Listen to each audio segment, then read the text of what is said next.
Welcome to Mr. Beebop.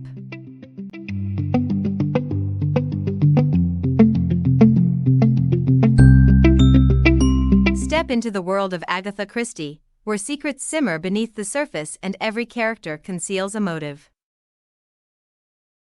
In Why Didn't They Ask Evans, Christie masterfully crafts a tale of suspense that keeps readers guessing until the very last page.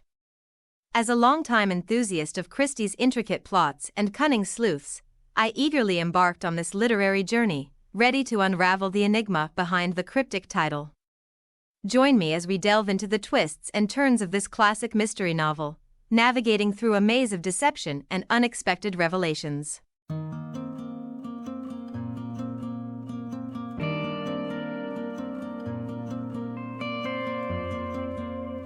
In the introduction of Agatha Christie's 1970 hardcover edition of Passenger to Frankfurt, she gives examples of how she has come up with ideas for her books. Included is this explanation. You go to tea with a friend. As you arrive, her brother closes a book he is reading, throws it aside, says, "Not bad, but why on earth didn't they ask Evans?" So you decide immediately a book of yours shortly to be written will bear the title, Why Didn't They Ask Evans? You don't know yet who Evans is going to be. Never mind. Evans will come in due course. The title is fixed.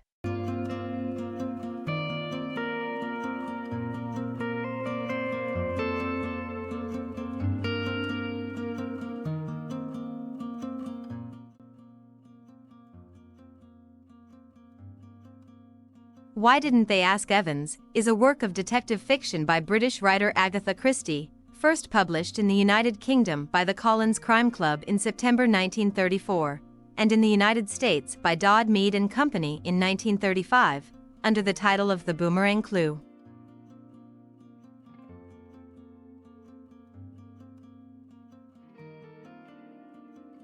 Agatha Christie's Why Didn't They Ask Evans is a delightful departure from her more famous Hercule Poirot and Miss Marple mysteries, offering readers a captivating tale of amateur sleuthing, intrigue, and adventure. Set against the backdrop of the idyllic English countryside, this novel unfolds with all the suspense and clever twists that fans have come to expect from the Queen of Crime. The story follows the charming and resourceful Bobby Jones, a young man with a penchant for amateur detective work. When Bobby stumbles upon a dying man on a cliffside golf course, his curiosity is piqued, and he embarks on a quest to uncover the truth behind the mysterious circumstances surrounding the man's death. Alongside his intrepid friend, Lady Frances Frankie Derwent, Bobby delves into a world of secrets, deception, and danger, determined to solve the case at any cost. One of the novel's greatest strengths lies in Christie's skillful characterization. Bobby and Frankie make for a dynamic duo, with their wit, charm, and youthful exuberance driving the narrative forward. From their banter-filled conversations to their daring escapades, the two protagonists leap off the page, endearing themselves to readers with their infectious enthusiasm and unwavering determination. As Bobby and Frankie uncover clues and pursue leads, Christie expertly ratchets up the tension, keeping readers guessing until the very end. With its clever plot twists and red herrings, the novel offers a satisfying puzzle for armchair detectives to unravel, while also delivering plenty of thrills and surprises along the way. Beyond its engaging mystery, Why Didn't They Ask Evans also showcases Christie's talent for crafting vivid settings and atmospheric landscapes. From the windswept cliffs of Wales to the quaint villages of rural England, the novel transports readers to a bygone era, evoking a sense of nostalgia and charm that is sure to delight fans of classic detective fiction. In conclusion, Agatha Christie's Why Didn't They Ask Evans is a delightful and engaging mystery that showcases the author's trademark wit, ingenuity, and storytelling prowess. With its memorable characters, clever plot twists, and evocative setting, this novel is sure to captivate readers from beginning to end. Whether you're a longtime fan of Christie's work or new to the genre, Why Didn't They Ask Evans is a must-read for anyone who enjoys a good old-fashioned whodunit.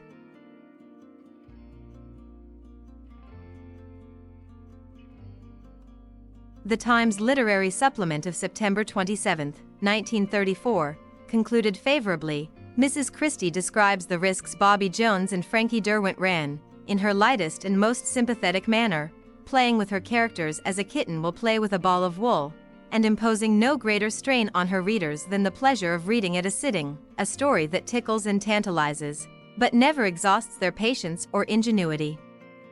Isaac Anderson, in the New York Times Book Review of September 18, 1935, concluded, Frankie and Bobby are not nearly so brilliant as amateur detectives usually are in books, but you are sure to like them, and you may even be able to forgive Agatha Christie for leaving out Hercule Poirot just this once. The Observer in September 16, 1934, started off by saying that, there is an engaging zest about Agatha Christie's latest novel, and concluded that, the narrative is lively and the story is full of action. Robert Barnard wrote of the book in 1980 that it was lively, with occasional glimpses of a vile body's world, though one short on was and archaic humor and long on snobbery. His critique was that the novel was weakened by lack of proper detective. The investigating pair are bumbling amateurs, with more than a touch of Tommy and Tuppence.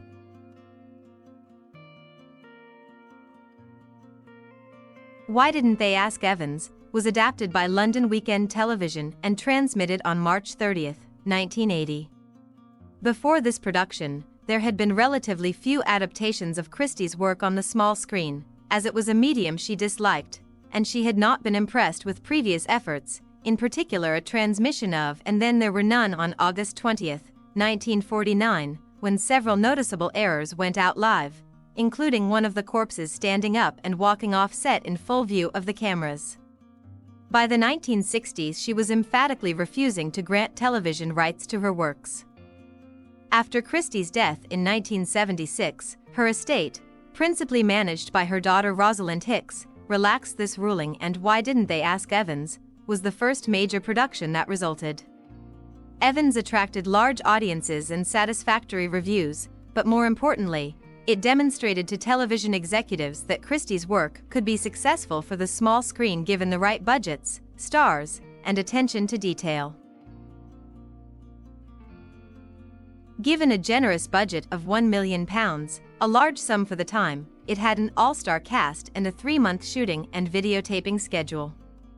Problems were encountered during the 1979 ITV strike, which lasted 3 months, and led to the replacement of production personnel when the strike ended, including a change of director. The original intention was that the 180-minute teleplay would be transmitted as a 3-part mini-serial, but ITV then decided to show it as a 3-hour special with maximum publicity, especially for Francesca Annis in the role of Frankie. Much of the film was taped on location in Cuddington and Long Crendon in Buckinghamshire. Hall Barn in Beaconsfield, Buckinghamshire, doubled as the Bassington French residence, and Castle Ashby in Northamptonshire was used as Lady Derwent's home. The production was faithful to the plot and dialogue of the book, except for 2 notable changes which we will not mention here to avoid spoilers. The production was first screened on U.S. television as part of Mobile Showcase on May 21, 1981, introduced by Peter Ustinov.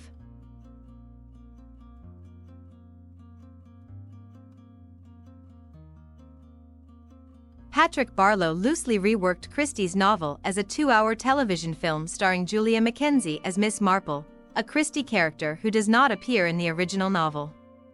It was first transmitted on June 15, 2011, on ITV. Among the major changes to the plot, Miss Marple is portrayed as a friend of Bobby's mother, and joins the investigation while masquerading as Frankie's governess. The time period of the book is shifted from the early 1930s to the late 1950s, to match the timeframe used by the rest of the ITV Marple series. The characters of Leo Cayman, Amelia Cayman, Badger Beadon, Henry Bassington French, Vicar Jones, and Dr. Thomas are omitted. Thomas Bassington French is a small boy in the novel, but in the film he is a cold and introverted teenager. New characters and subplots are introduced, and some undergo name changes. Bobby does not find the body whilst playing golf, he is taking a walk across the cliff. The method used as an attempt on his life was also changed, as well as the motive for the murders. The Castle Savage scenes were largely filmed at Loseley Park near Guildford, a 16th-century stately home in Surrey belonging to the Mormolyneux family.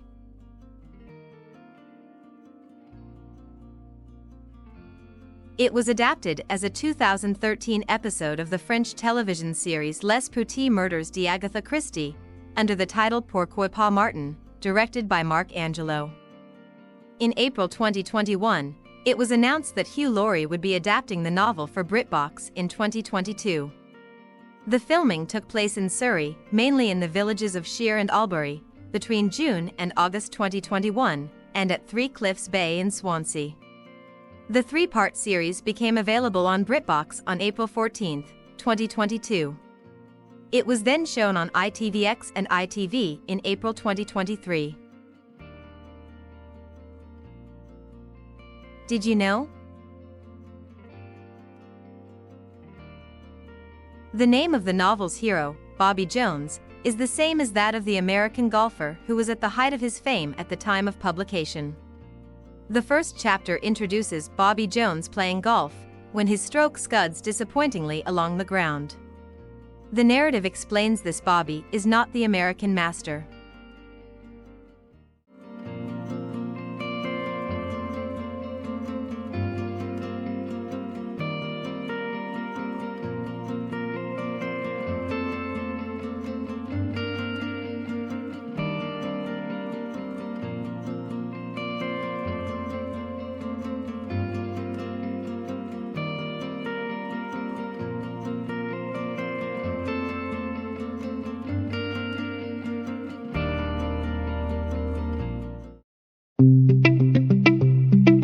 Thank you for watching.